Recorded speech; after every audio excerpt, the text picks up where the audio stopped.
Bem-vindos ao podcast Cevada com Plutônio, um podcast que fala sobre ciência e religião, isoladamente ou tudo junto e misturado.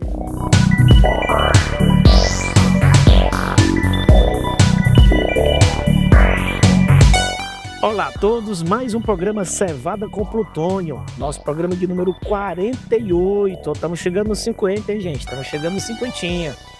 Mas hoje temos aqui como nossa convidada especial a Anne. A Anne, ela é uma pessoa com mestrado em saúde pública, ela tem doutorado na área de violência, né?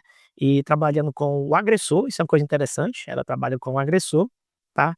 E ela tem um trabalho no governo federal, né, apoiando diversas frentes, e uma delas é a questão de violência também.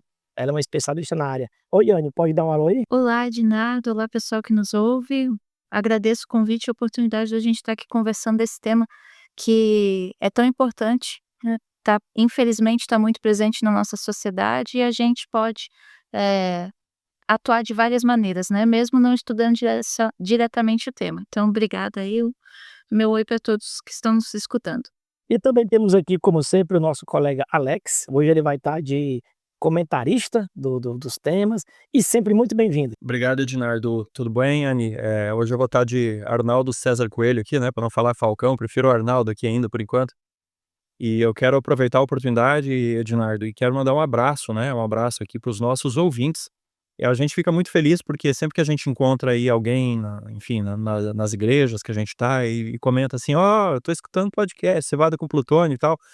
Isso é muito bom, né, a gente fica muito feliz com isso, saber que tem pessoas aí que às vezes a gente nem imagina que estão, em lugares diferentes aí nos ouvindo, né.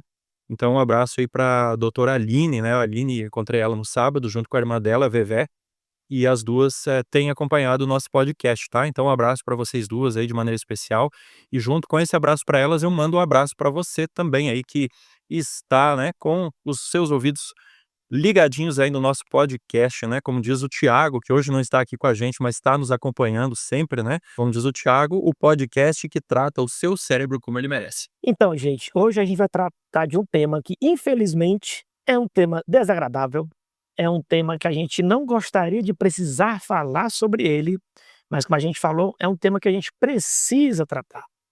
Não é no preciosismo, não é nem questão de bandeirada, mas infelizmente é uma realidade muito comum, é mais ampla do que gostaríamos e, infelizmente, quando ela silenciosa já é terrível e quando a gente escuta fica pior ainda, tá. Então hoje nós vamos falar sobre a questão de violência, especialmente questão de violência conjugal, violência nas famílias, tá. E vamos trazer uma abordagem um pouco diferente, né, ao longo do programa a gente vai tratar disso, que geralmente nessas abordagens de programa sobre família, a gente sempre tem a ótica da pessoa vítima da violência, né.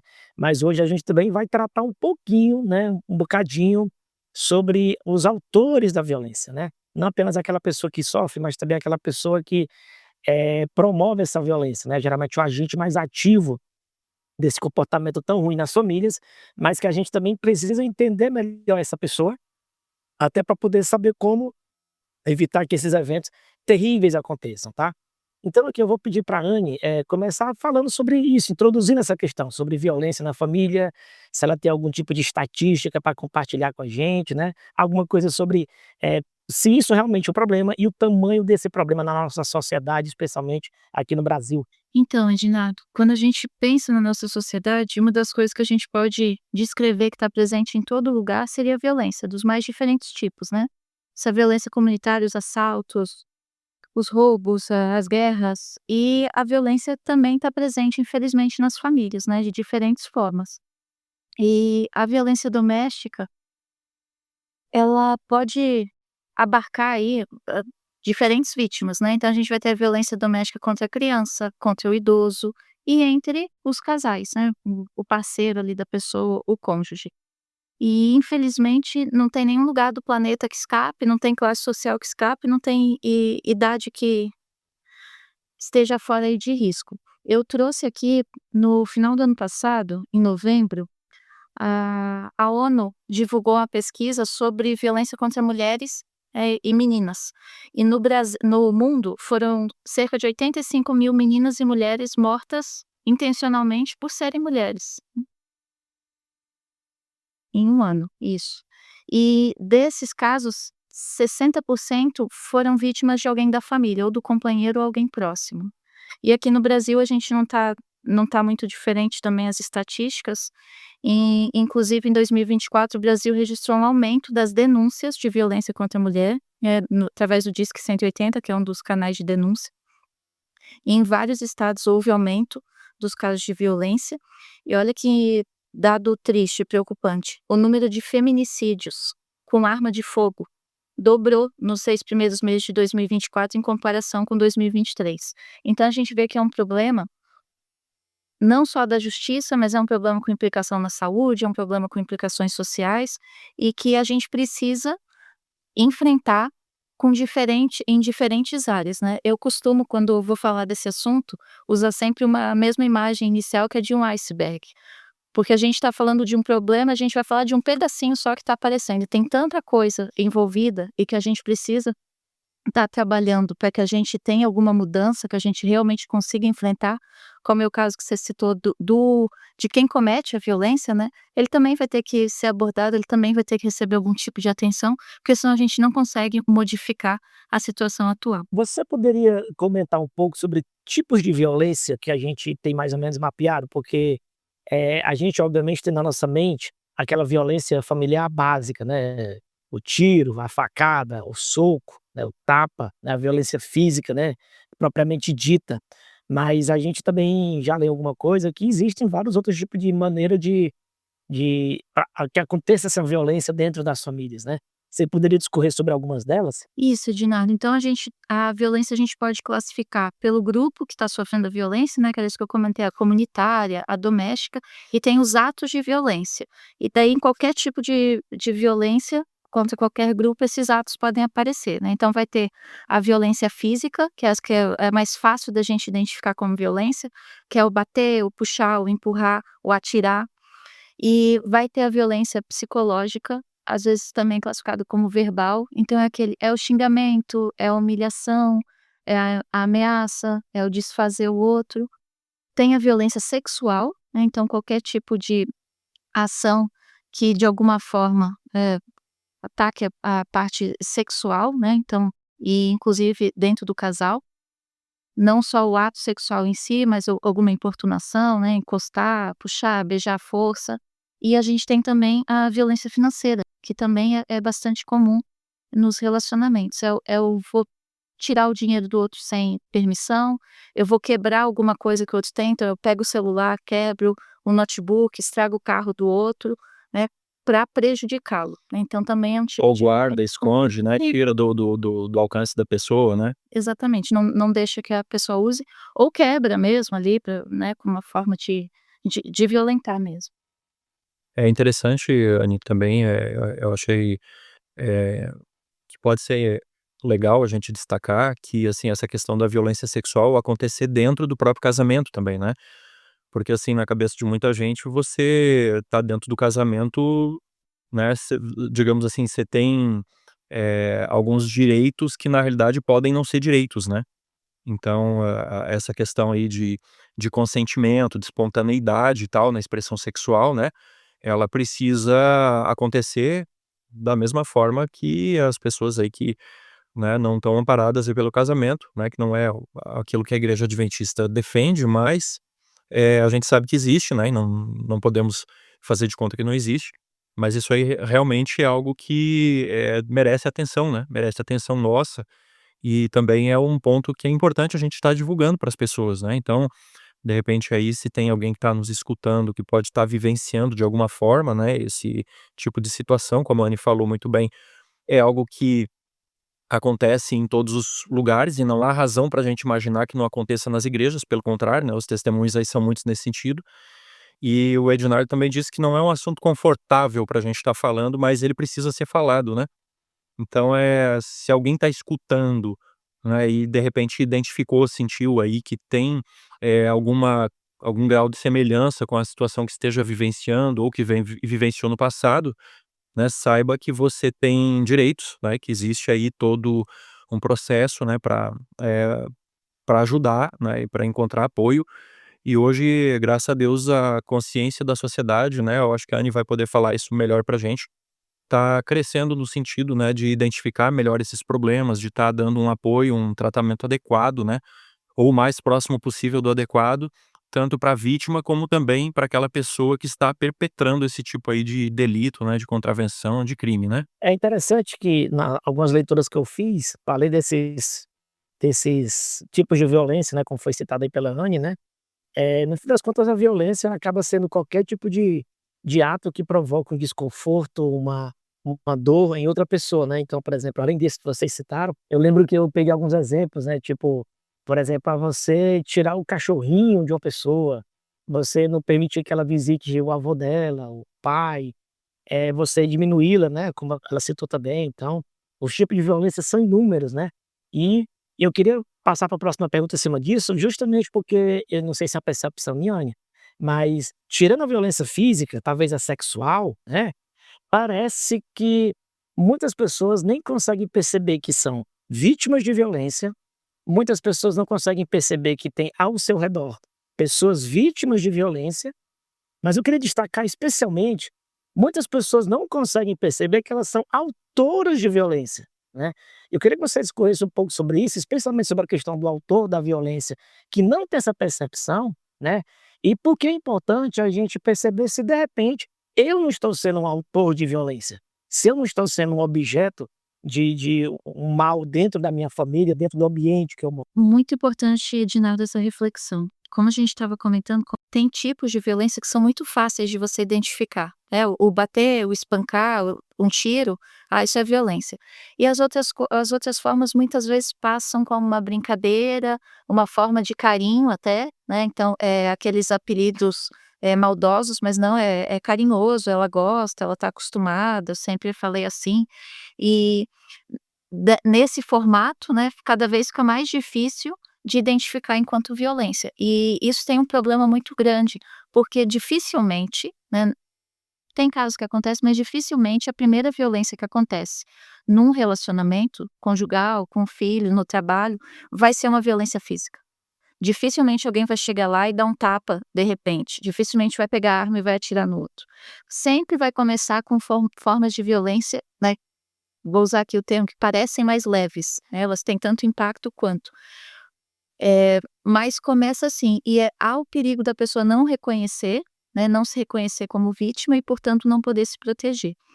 E o autor da violência, né, quem perpetra esse tipo de violência, muitas vezes ele cresceu nesse formato de relacionamento. Então, para ele é difícil, às vezes, perceber que o que ele está fazendo é violência também. Isso não é uma desculpa, né, todo mundo aí a gente está aí para se desenvolver, para aprender, para estar sempre se reavaliando, mas isso também acontece. Então, a própria forma que a sociedade é moldada, ela facilita para que essas violências aconteçam e fiquem invisibilizadas. E até desculpadas, né, nesses formatos que eu disse, vai com a brincadeira, vai que é a mesma coisa, inclusive, quando a gente conversa um pouco de bullying, tem muita gente que diz: "Ah, não, quando eu era pequeno isso acontecia e não me atingia". Se não atingisse, a pessoa nem ia lembrar que sofria a violência, né. Então atingia sim, a pessoa soube, né, deu um jeito de lidar ali. Então, às vezes, a gente acaba minimizando, porque frente à sociedade é legal, é aceitável, tudo bem, e assim a gente vai levando. E isso é um perigo muito grande, porque se a gente não percebe enquanto violência, a gente não vai agir, nem a gente para se defender enquanto vítima, nem a gente para ajudar outra pessoa que está naquela situação. Tem um verso da Bíblia, né, o Ednardo falou ali da brincadeira, depois a Anne complementou aqui, mas tem um verso da Bíblia lá em Provérbios, 26, na realidade são 2 versos, né, Provérbios 26, 18 e 19, né, que diz assim: "Como o louco que atira tições, flechas e morte, assim é o homem que engana o seu próximo e diz: 'Fiz isso por brincadeira'", né. Então você vê que a Bíblia já falava disso há tanto tempo atrás, né, na época de Salomão aí, cerca quase 1000 anos antes de Cristo, e é isso mesmo, né, é muito comum, uma das coisas mais comuns que a gente vê quando, existe uma situação de violência, e eu mesmo pessoalmente já testemunhei, infelizmente, várias ocasiões nessa linha, geralmente o perpetrador ele diz assim: "Não, a pessoa que entendeu errado", né? A pessoa que, né, é ela que é muito sensível, né? Ou ele, né? Porque a gente tá falando ela, mas a gente tem que lembrar que não é só a mulher que é vítima da violência. A maior parte das vezes, infelizmente, é a mulher, mas existem também crianças, existem idosos, existem homens, né? Em situações mais raras, mas acontece também. Mas assim, o algoz, né, o perpetrador, muitas vezes ele se vale desses expedientes, né. "Não, era brincadeira. Não, você que não entendeu", né. Então assim, além de tudo, além da pessoa, ser vitimada por um episódio de violência, ela ainda tem que escutar que ela é louca, que ela não sabe brincar, que ela entende as coisas todas erradas, né. Então é uma bola de neve de violência que vai parar sabe-se lá onde, né. E essa questão do ciclo da violência, né, se ela não for impedida, se não houver nenhuma intervenção, nenhuma mudança ali na família, ela vai estar sempre nesse ciclo. Então, comete a violência, aí diz: "Não, não era bem isso, não, vamos fazer as pazes", daí vem, né, tem até as fases, né, da violência conjugal, então, brigou, teve aquele episódio de violência mais sério, depois vem as flores, vem a janta especial, vem o pedido de desculpas, "eu nunca mais vou fazer", e nisso entra num ciclo sem fim, né, então sempre de violência, né, do ato em si, a as desculpas, um pequeno período de paz e volta aquilo tudo. E esse próprio trabalho ali com a vítima, né, de "não foi bem isso, você entendeu mal", também é uma forma de violência de manter a situação, né, então você que não está bem certo, você que não está sabendo entender, você que não está sabendo lidar, e cada vez mais a vítima vai tendo dificuldade de sair daquela situação e de reconhecer realmente, né, no fim ela tá acreditando que ela que tá inventando, que não foi bem aquilo, e até uma coisa que me chamava muita atenção, eu já entrevistei muita vítima e muito perpetrador de violência, e me chamava muito a atenção quando quem cometeu violência descrevia a violência, porque ele nunca aparecia como autor na descrição. Então ele contando a história sempre assim: "Aí a porta bateu nela, aí a cadeira voou nela, aí um prato apareceu", né, como se ele não tivesse ali fazendo nada. Então você vê que é uma construção complicada, que realmente precisa de uma intervenção para ter alteração. Eu lembro, Ednardo e Anne, há muitos anos atrás, quem for um pouquinho nem tantos anos atrás, né, mas já vai bem uns, quem sabe uns 20 anos aí, talvez quase isso. Quem for mais veterano aí da internet vai lembrar do famoso Havaianas de pau, né, lembra dessa daí? "Ah, moleque", né, e aí vinha o Havaiana de pau. Na época eu era muito mais jovem, eu não entendia direito ali, mas tinha uma mensagem, né, apesar da violência, eu não recomendo ninguém assistir aquilo lá, porque era um negócio extremamente violento. Mas assim, eu quero por que que eu tô falando isso? Porque a Anne deu um gancho aqui que eu acho importante a gente explorar, né. Naqueles episódios lá, aí a criança, né, sofria uma violência extrema de um pai ou de um padrasto, né, não lembro direito, mas aí ele ficava, assim, num estado, completamente, deplorável, né, fisicamente. Aí ele dizia no final assim: "Agora eu aprendi, né, eu aprendi que eu sou o culpado de tudo que acontece no mundo", né. Então claro que aquilo era colocado de uma forma jocosa, mas eu acho que era com a intenção muito clara de chamar atenção para o problema que quando você é vítima crônica de uma violência, talvez a pior vítima, né, o pior estrago que causa é a destruição da sua autoestima, né, do seu valor próprio, porque daqui a pouco você acaba desenvolvendo, quem sabe até uma síndrome de Estocolmo, alguma coisa nesse sentido, que você fica dependente do agressor de alguma maneira, ou se vê dessa forma, né. E a gente tem que lembrar aí que tem um bom percentual aí, algumas pesquisas dizem 2% da população é psicopata, só que nem todos vão cometer crimes, assassinatos, né.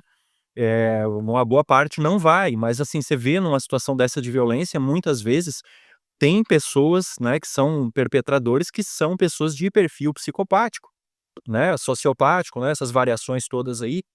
Então, e geralmente quem convive com esse tipo de pessoa, o resultado é a pessoa ter, realmente problemas sérios de autoimagem, de autoestima, né, essa relação de causa e efeito emocional na cabeça da pessoa fica completamente bagunçada. Eu não sou a pessoa obviamente eu não sou a pessoa adequada para falar isso, estou compartilhando aqui um pouquinho que eu sei, né, até por já ter presenciado casos desse, mas quem sabe um dia a gente traz alguém da área da psicologia aí para tratar desses aspectos também, né, que eu acho que poderia ser muito rico. E aí, Anne, eu não sei se eu falei certo aí, se você concorda, se eu falei alguma bobagem, pode me desmentir, não tem problema não, isso aí faz parte do nosso podcast também. Anne, eu gostaria de continuar nessa questão do ciclo de violência, né, porque quando a gente pensa no ciclo de violência, eu vou pegar aqui algumas coisas do meio cultural, por exemplo, a gente tinha aquela música sertaneja, eu esqueci quem era a dupla, que falava assim: "Ah, de dia a gente briga, de noite a gente se ama", que, né, é no quarto, na cama que a gente se resolve. Você também tem aqueles ditos populares, tipo, que tem mulher que gosta de apanhar, né, ou um grande escritor brasileiro, ele falava que só mulheres normais gostam de apanhar. Então eu estou falando de coisas da cultura popular, sobre essa normalização da violência, tá, e de certa maneira me parece que se desenvolve alguns ciclos perniciosos, onde alguém perpetua a violência, alguém infelizmente se sente obrigado a aceitar, acatar ou passar pano, aceitar aquela violência. A gente quando pensa em violência está pensando só na relação às vezes marido e mulher, mas a gente esquece que ali também tem crianças que estão vendo aquilo, a gente tem meninas que estão vendo a mãe aguentando pancada do pai, que muitas vezes sobra para elas também, tá certo? A gente está vendo filhos, às vezes, vendo a agressão da mãe também, como o Alex falou, não é só o homem que bate, que agride, às vezes a mulher também, tá? Então, pode falar um pouco mais sobre essa dinâmica, tá? E é interessante também citar, como você comentou, que dificilmente a coisa já começa nesse nível tão agressivo, né? Geralmente, no próprio namoro, eu imagino que já haja alguns sinais, né, dessa violência aparecendo. E como é que você poderia falar sobre esse ciclo, esse crescente que provavelmente começou na família da pessoa, seja homem ou mulher, nem que seja pela naturalização daquilo, da violência como uma válvula de expressão, tá? E ela vai levar aquilo para as relações, para o namoro, vai levar para o casamento e vai a coisa piorando, porque toda família tem seus desafios, né? E aquilo ali vai passando até de geração em geração. Você podia falar um pouco sobre isso? Então, Edinardo, tem até um conceito que é o de violência intergeracional, que realmente estuda essa questão de como os comportamentos violentos vão passando de pai para filho. E a violência acaba se tornando uma forma de comunicação dentro da família. Então, aquela criança que cresceu, aquele menino que cresceu vendo a mãe apanhar, o pai bater, a mãe fazer as pazes, a mãe continua ali. Quando ele casar, ele vai fazer igualzinho. Para ele, aquilo ali é a forma de demonstrar amor. Eu bato num dia, eu levo a flor no outro. E provavelmente ele vai encontrar uma mulher que via a mãe sofrer violência também. E que para ela aquela ali é a forma de comunicação. Então ela tem que aguentar, faz parte. Um dia ele vai bater, no outro dia ele vai estar bonzinho. E isso vai continuando, vai levando. Então vai passando como herança, né, essa forma de comunicação na família. E isso só vai piorando. Então cada geração vai ficando pior. E a gente sempre tem que entender que embora a gente esteja falando, se a gente está falando, né, da violência conjugal, todo mundo é atingido, quem está perto. Então são os filhos que estão vendo, é o vizinho, é o pessoal do trabalho, porque aquela violência ela acaba de uma forma ou outra, esbarrando nas pessoas próximas, né, principalmente nas crianças. Não só nesse formato de estar aprendendo essa linguagem, né, de como uma linguagem de comunicação, como também como é um crescente, acaba de uma hora ou outra a criança também vai sofrer, de alguma forma de violência dentro ali da família. Então, é muito importante a gente ter essa noção do ciclo, inclusive para na hora de intervir. Então a gente precisa entender que a pessoa ela vai precisar desconstruir o que ela aprendeu também. E não só o que ela aprendeu dentro da família, mas o que ela aprendeu dentro da sociedade. Então a gente não precisa ir longe, a gente pode pensar aí na semana passada, o que a gente viu aí? Tem um time de futebol, joga contra o outro, perderam, pessoal que nunca se viu, não se conhece, mas viu o cara com a camisa do time adversário, vai lá, espanca, bate, mata. Por quê? Empalou, né, inclusive. Essa última aí teve de tudo. Então, assim, a gente infelizmente, a nossa cultura é violenta, né, então pra resolver na briga, é até bonito, né, se você for ver aí o que se ensina para os meninos. Não leva desaforo para casa, responde, revida, vai lá. Então é uma construção muito maior do que ali dentro da família. E a gente precisa, considerar isso e a gente precisa enfrentar isso. E na questão da violência conjugal, da violência entre parceiros, isso aparece muito mais forte, porque a gente tem essa questão da construção na sociedade do que é ser mulher, do que é ser homem em relação ao papel de cada um, né. E o que é o papel do homem construído aí há muito tempo? É o provedor, é quem decide, é quem é importante do lado de fora, né, na sociedade, ele que aparece lá, ele que vai fazer o trabalho fora. E o que que é a mulher? É para ficar em casa, é para obedecer, é para cuidar das coisas ali, né, dos afazeres domésticos, dos filhos.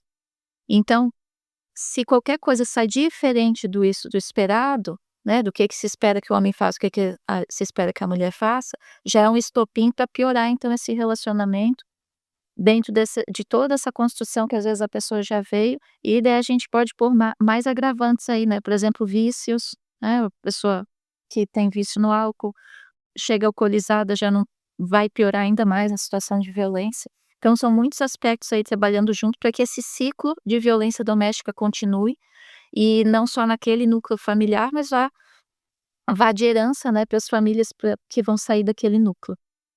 É o essa questão cultural da violência é algo bastante notório, porque você vem de uma ideia, né, de que você partir para a violência é um símbolo de coragem, né, quando na realidade é o contrário, né. A gente sabe que, quando, por exemplo, quando um animal, né, partindo aí para o reino animal, e o ser humano imita muitos comportamentos animais, né, mais do que a gente pensa, eh quando você parte para o reino animal, se você encurrala um animal, ele parte pra violência, né, porque ele tá com tanto medo, ele tá tão desesperado, que ele diz assim: "Eu vou morrer de qualquer forma, então pelo menos eu vou morrer lutando", né. Então a violência, ao invés de ser, assim, um ato de coragem, como a cultura popular aí tenta estabelecer, na realidade eu acho que é mais do que o momento a gente ver o quanto de covardia existe nisso, né.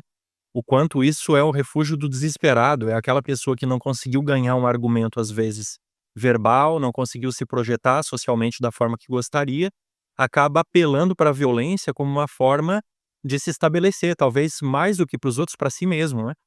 Só que a gente vê que isso, né, como a gente está vendo aqui com a Anne nesse sentido, isso é um ato que, muito longe de remediar qualquer coisa, vai deixar marcas profundas, né, e é importante a gente ter a noção que muitas vezes a pessoa que é vítima de violência, ela acaba com o tempo se tornando uma replicadora desse comportamento naturalmente, né. Eu acho que isso é muito importante a gente destacar, né, queria dar um highlight aqui nessa fala dela, porque se você tiver, isso em conta, você vai ver que a violência gera violência, via de regra, né, a não ser que haja um elemento aí externo que pare esse círculo vicioso, e que daqui a pouco a gente tem uma consequência grave na sociedade.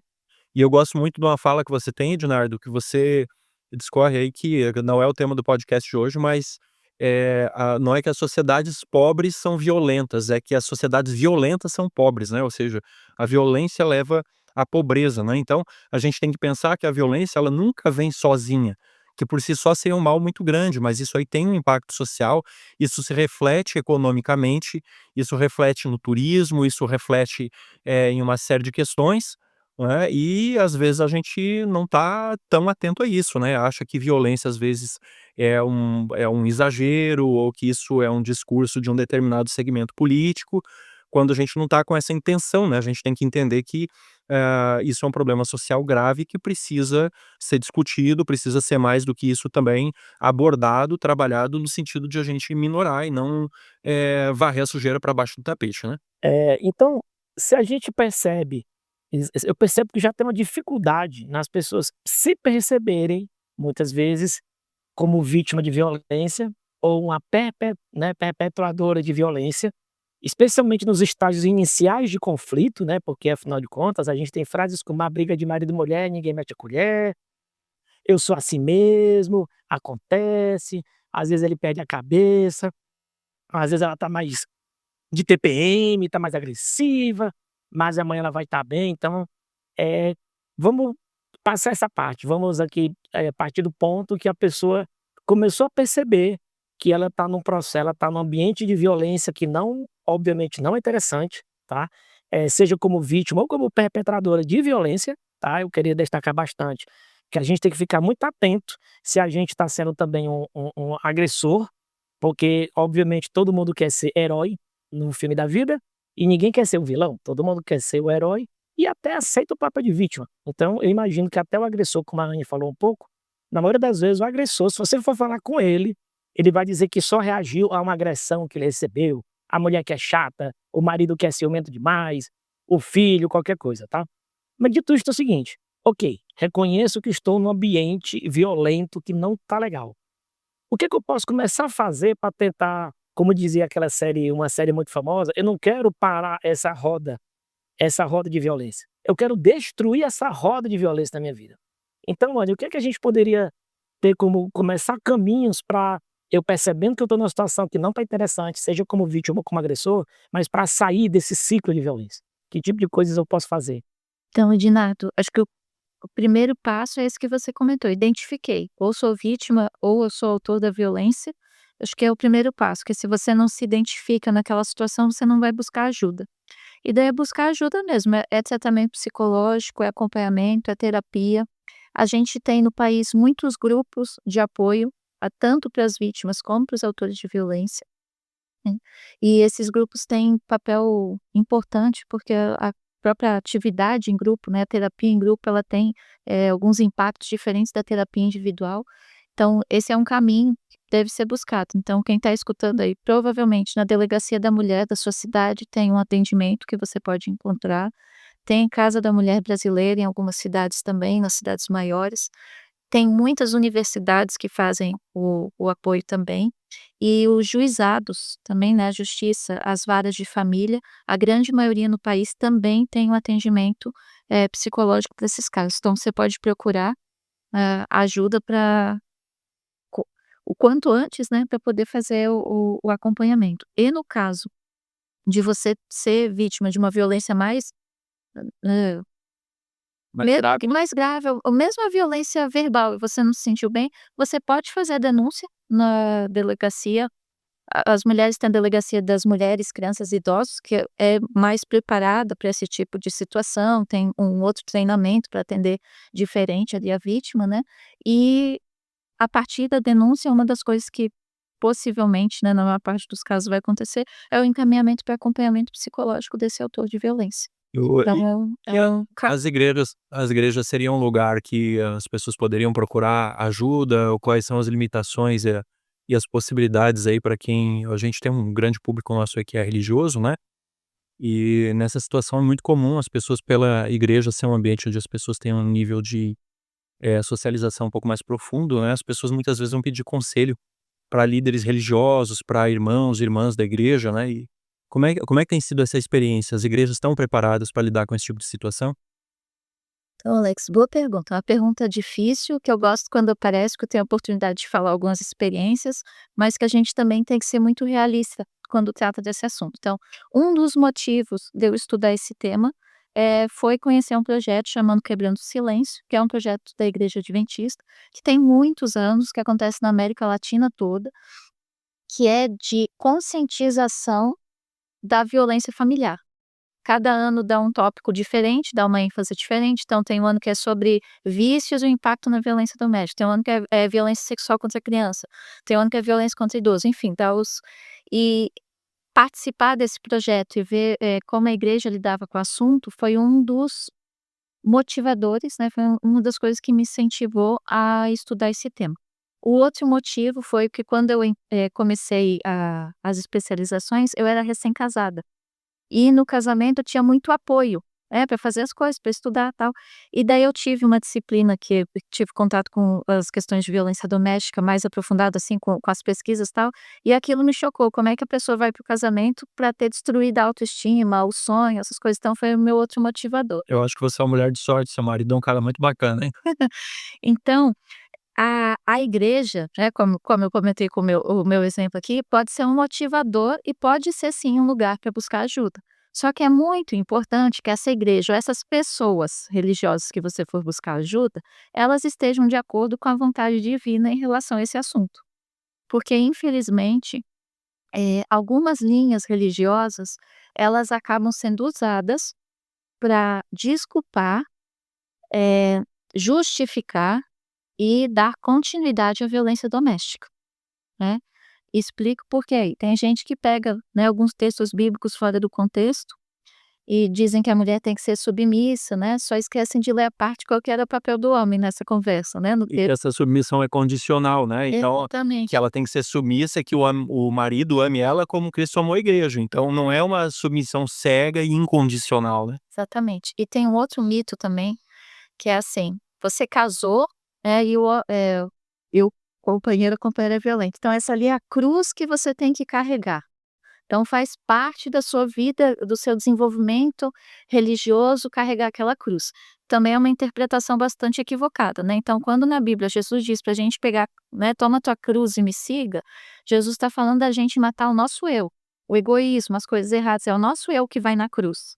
A cruz não é nada de ruim que você tem que carregar, não é uma penitência que você tem que Até porque isso é uma doutrina que não é cristã, né, isso aí se assemelha muito com a doutrina do karma, que vem do espiritualismo oriental, né, e depois foi incorporado aí também no espiritualismo ocidental. Mas, assim, isso é tema para um outro podcast, mas, assim, você vê como, tem, às vezes, até visões religiosas que não são cristãs, acabam entrando meio que pela porta dos fundos, e as pessoas começam a acreditar nisso, né, na cruz, que tem que carregar, que é sofrer uma violência, baixar a cabeça e achar que tá tudo bem, né.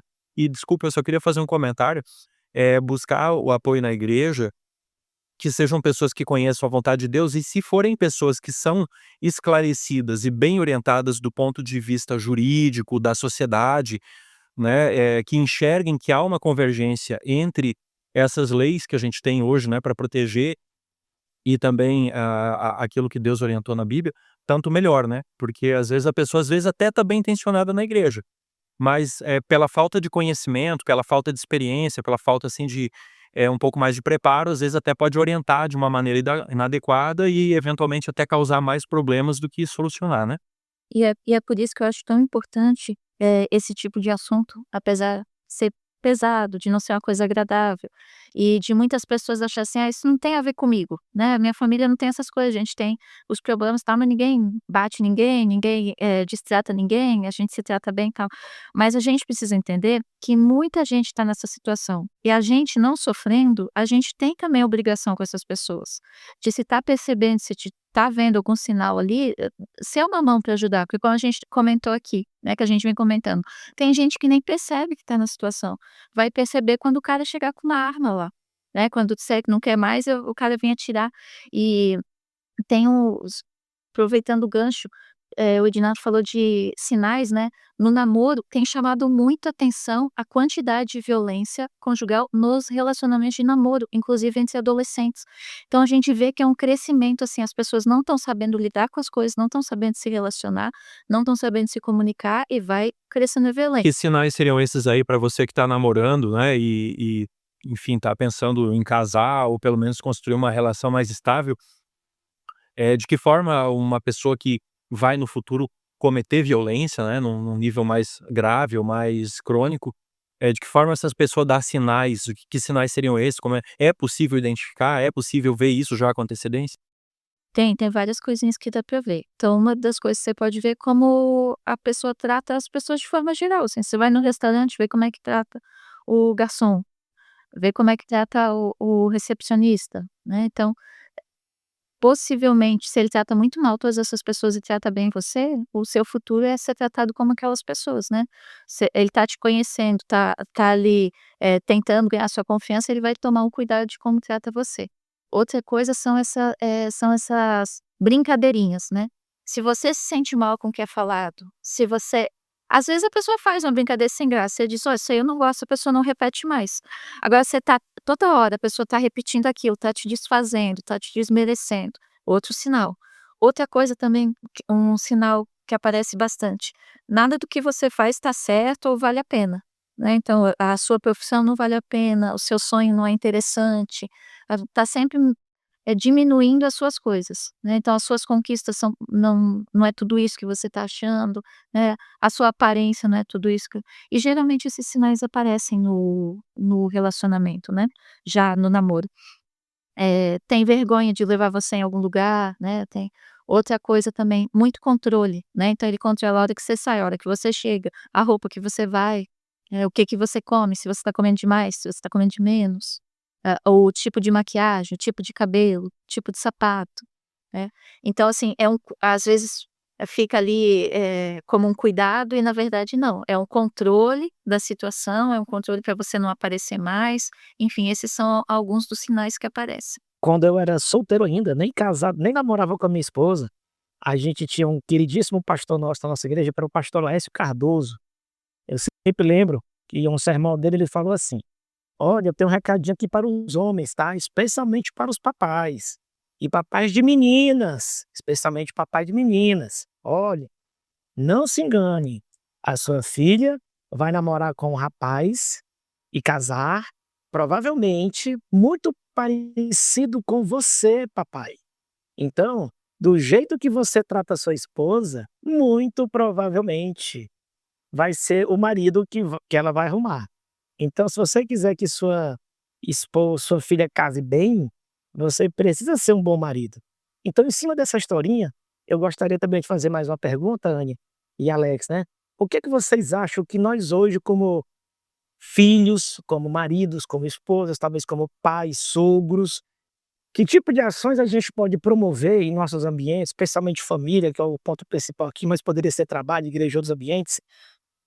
Que tipo de ações a gente pode promover para esse ambiente de paz, digamos assim, né? Essa cultura pacífica, né? Que a violência não seja de modo algum um mecanismo de comunicação. Então, que tipo de ações a gente poderia estar fazendo para sermos agentes de paz? Que inclusive é um mandamento de Deus, né? Ele fala: "Benditos pacificadores", né? Então, Edinato, acho que um dos principais pontos é trabalhar a comunicação dentro das famílias, com os filhos, né, a comunicação clara, carinhosa, né, e a gente, apesar desses assuntos serem pesados, tratar em casa, né. Você tem que ter oportunidade, quem tem criança pequena aí, tem muita gente que fala, que como a gente estava comentando aqui, tem a construção, né, do que é o homem, do que se espera do homem, o que se espera da mulher. E se a gente for avaliar, tem mudado muito isso, mas quem basicamente, criava as crianças, até por essa divisão de tarefas, eram as mulheres.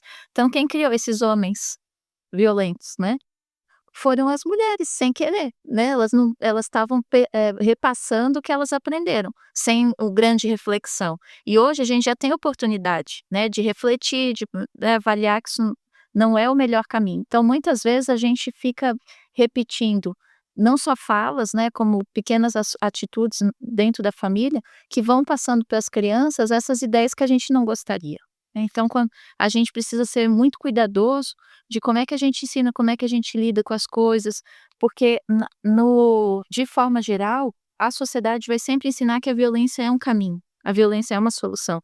Aí eu lembrei de uma autora, a Hannah Arendt. Ela é uma filósofa alemã, judia, bem conhecida por estudos nessa questão de violência, principalmente relacionada à guerra. E ela tem uma frase dela que ela diz que a violência, como qualquer ação, ela vai mudar o mundo, mas a mudança mais provável vai ser para um mundo mais violento. Então, enquanto a gente continuar, repetindo as mesmas coisas, as mesmas formas de comunicação, as mesmas ideias de que a força é o mais importante, é quem bate por último que venceu, né, a gente vai estar continuando perpetuando isso. Então a gente precisa. O Dinardo trouxe essa questão de como a filha vai procurar alguém parecido com o pai, né, o tratamento ali, porque é o que ela aprendeu. Então se a gente não mostrar um bom relacionamento dentro de casa, entre os casais, com certeza as crianças vão procurar, quando grandes, elas vão se envolver em relacionamentos, prejudiciais, em relacionamentos danosos, né. Tem estudos que mostram os filhos que cresceram, em ambientes violentos, eles vão estar mais envolvidos em, gravidez precoce, por exemplo, porque é uma jovem que ela não vai ter dificuldade de negar uma relação que ela não queira, se o parceiro não quiser usar preservativo, ela não vai lutar por aquilo, né, não Ela vai vai se submeter, ela né. vai se submeter porque ela aprendeu A aquilo. cultura da submissão, né. Exatamente. Então acho que a gente precisa ter a noção que isso é nossa responsabilidade. A gente precisa, ao educar, ao estar falando por aí, a gente precisa ter isso em mente, esse conhecimento, levar para frente. E a gente, enquanto sociedade, precisa avançar muito nisso, né. É um assunto que deveria estar nas escolas o tempo todo, deveria estar nas igrejas o tempo todo, né, e na saúde aí os profissionais de saúde têm que estar trabalhando sobre isso, porque é um ambiente que muitas vezes vai identificar as vítimas de violência, que pode estar ajudando, né. Então é um processo aí de conscientização, de reflexão e de mudança na forma como a gente trabalha, se relaciona de forma geral, para passar ações realmente de paz, atitudes mais pacíficas. E eu queria destacar uma coisa também, Anne, porque assim, né, tem gente, e eu já vi infelizmente isso acontecendo muitas vezes, que se vale da Bíblia para justificar, né, eu acho que você deu uma pincelada aí alguns minutos atrás sobre isso, mas para justificar a violência. Aí recorre a alguns exemplos do Velho Testamento, né, recorre a alguns textos ali isolados de contexto, né. A gente pega ali, por exemplo, mas Deus mandou fazer guerra, e aí já usa a violência, não só a violência doméstica, mas a violência do Estado, a violência de nações, etc e tal, né. E, rapaz, tem tanta coisa que a gente poderia falar sobre isso, assim, que realmente aqui não vale a pena nem arranhar, mas isso aí uma completa incoerência, né. A mensagem de Jesus, eu acho que o nosso maior exemplo, acho não, tenho certeza, né, o nosso maior exemplo é Cristo. Em 2 vezes Cristo passou a mão no azorrague, mas a Bíblia não registra que em nenhum momento ele deu uma açoiterada nas costas de alguém, né. Então, assim, é um assunto complicado, né, tema para um outro podcast, mas assim, em nome, né, em nome de Jesus, muita violência, né, em nome de Deus, em nome da Bíblia, muita violência já foi levada a cabo, e isso é um crime duplo, né, porque primeiro é um crime contra o ser humano, e depois é um crime contra Deus, né, porque você está representando Deus de uma maneira completamente descabida, né. Então, assim, eu só quero dizer para quem enxerga dessa forma, que Satanás tentou Jesus usando a Bíblia também, tá. Então não é porque você está usando a Bíblia, que você automaticamente passa a estar correto, né. Pega lá a tentação de Cristo, pega as 3 tentações de Cristo, e você vai ver ali que Satanás usou versos da Bíblia para tentar Jesus, né. Ou seja, a má interpretação das Escrituras foi uma tentação usada contra Cristo, e é uma tentação que é usada até hoje. Né, então assim, a violência de fato tem que parar, né, nós sabemos aqui que nesse mundo nós não vamos, chegar num estado de zero violência, mas dentro do nosso contexto, aquilo que está ao nosso alcance, nós podemos e devemos fazer, né, enquanto igreja, enquanto cidadãos, enquanto pais, né, e eu acho que é muito importante aquilo que a Anne falou, que a violência ela começa às vezes de forma singela, né, a violência psicológica talvez ela possa ser até pior do que a violência física. Porque a violência física, primeiro, ela fica escancarada para todo mundo, né, é uma coisa que é fácil de constatar, é fácil de saber onde doeu, mas às vezes quando você tem, né, esse perfil que a Anne trouxe aqui, um perfil controlador, né, às vezes com algum desvio de comportamento, desvio de uma mentalidade sadia, a pessoa começa a ter umas doenças sérias da mente, né, e aí a gente tem uma série de transtornos emocionais que podem vir em decorrência disso, ansiedade, depressão e tantas outras, né.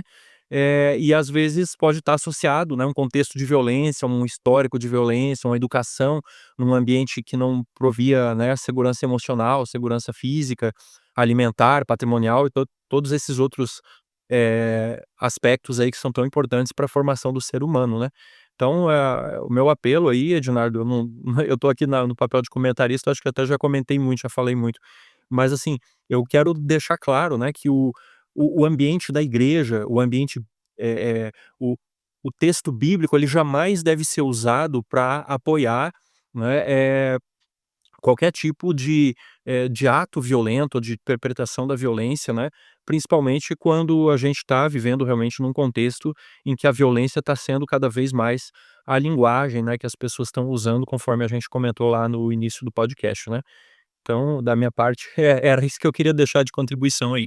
Anne, para a gente estar indo para os últimos momentos do programa, e é um programa que realmente poderia ser uma série para esse programa, mas eu gostaria de fazer uma perguntinha depois outra, tá? A primeira é a seguinte: que tipo de fatores você acha que a gente pode estar vivendo que contribui para o maior risco de violência dentro de casa? Por exemplo, álcool, drogas, sei lá, estresse, de repente eu estou trabalhando demais, de repente eu estou dormindo de menos, talvez consumindo músicas, filmes e produtos que de alguma maneira me levem para a violência, talvez em alguns ambientes.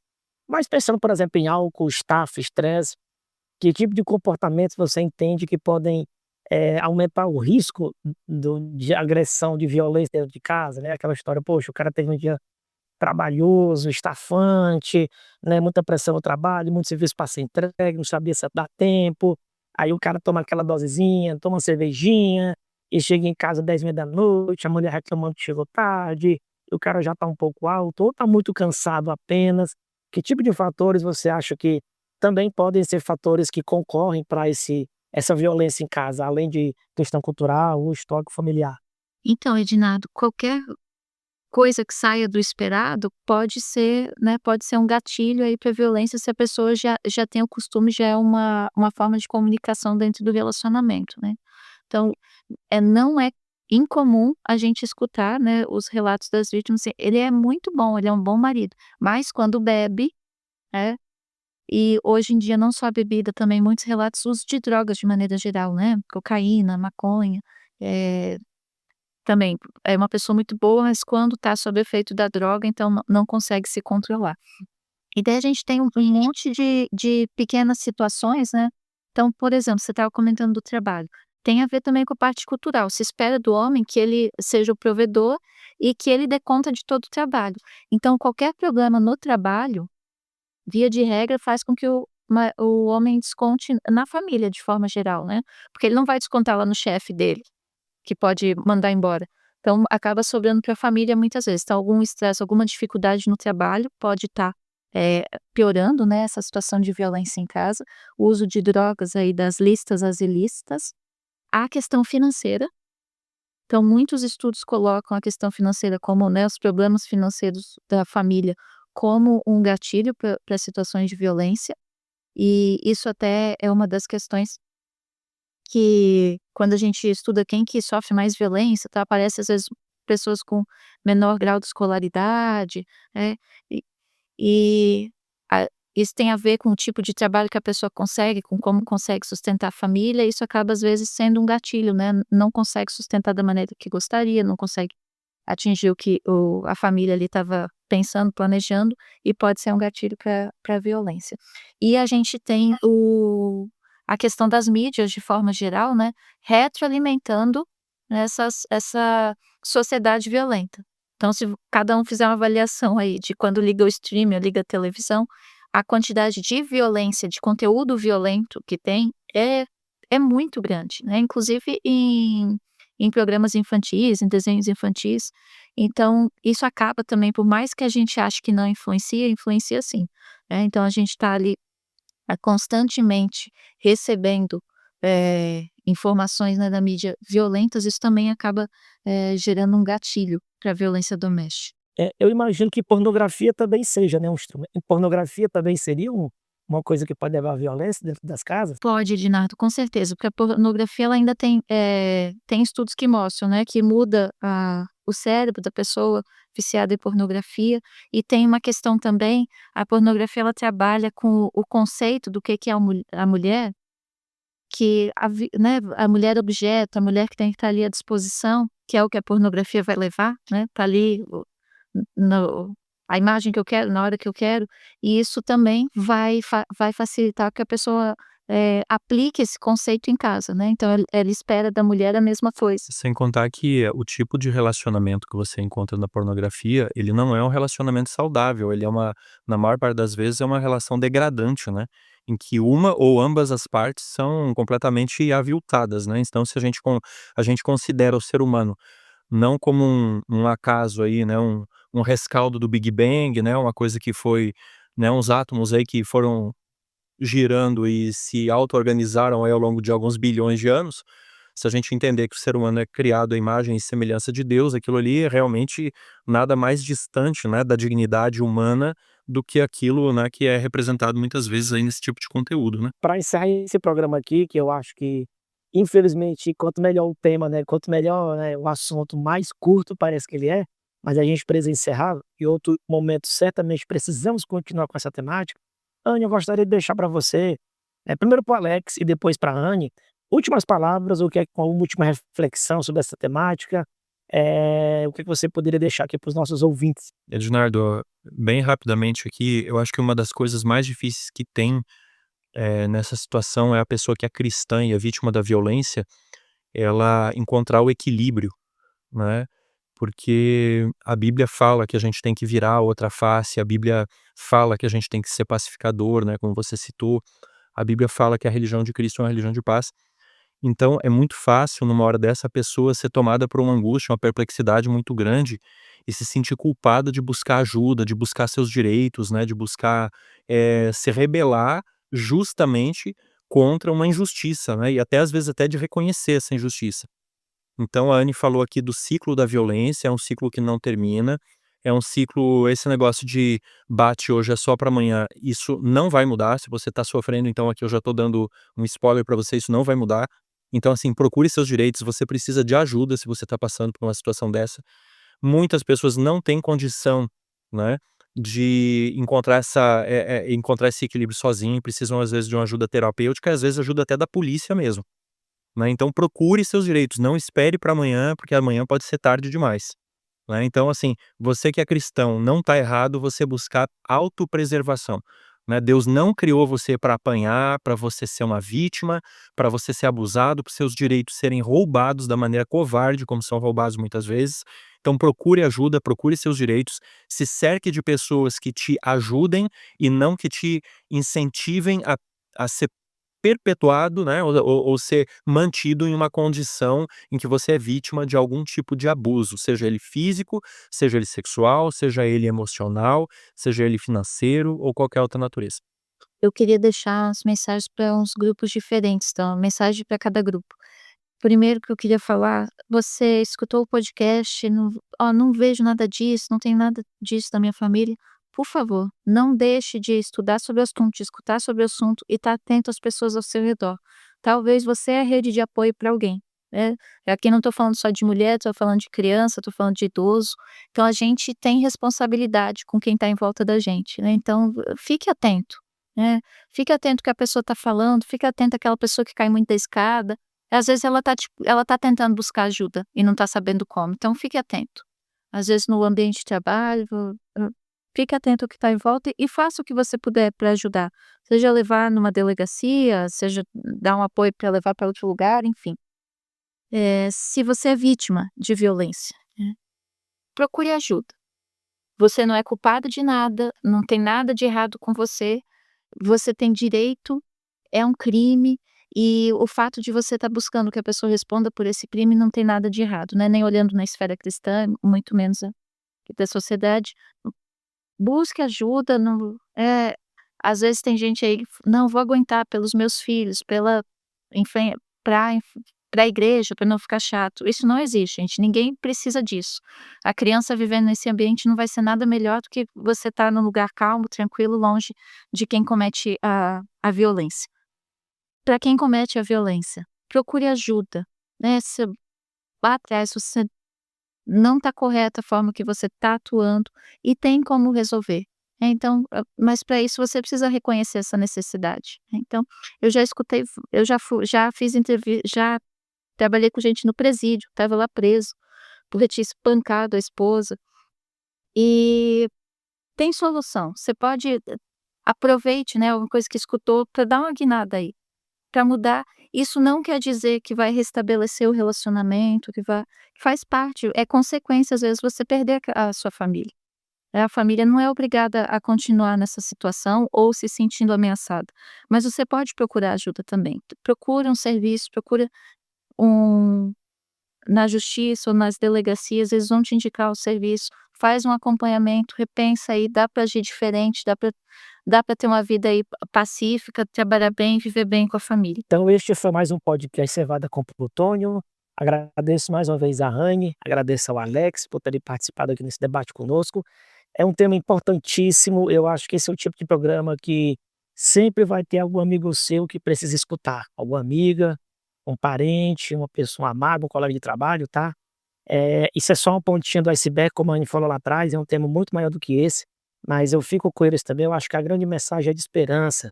Seja você alguém que tem alguém vítima por perto, até um agressor por perto, você que é agressor, tá? Então eu convido todos nós aqui a fazermos essa reflexão, se de alguma maneira dentro de casa algum tipo de violência eu esteja perpetrando, tá?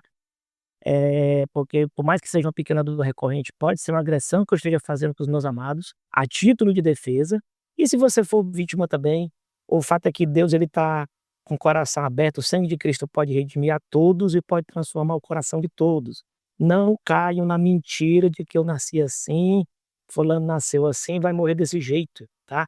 Quando alguém fala que uma pessoa vai morrer do jeito que nasceu, isso é inclusive um atentado contra o Espírito Santo, porque você não está duvidando da pessoa, que de fato eu como ser humano, minhas capacidades são muito limitadas. Às vezes realmente eu não posso mudar por mim mesmo, mas quando alguém fala que eu não posso mudar de jeito nenhum, ou que alguém não pode mudar de maneira alguma, na verdade essa pessoa não falou contra você. Essa pessoa falou contra o próprio Espírito de Deus. Mas o fato é que esse é um programa que eu acho que precisa ser compartilhado, né, e refletido sobre esse assunto. Mais uma vez, um abraço a todos e até o nosso próximo programa.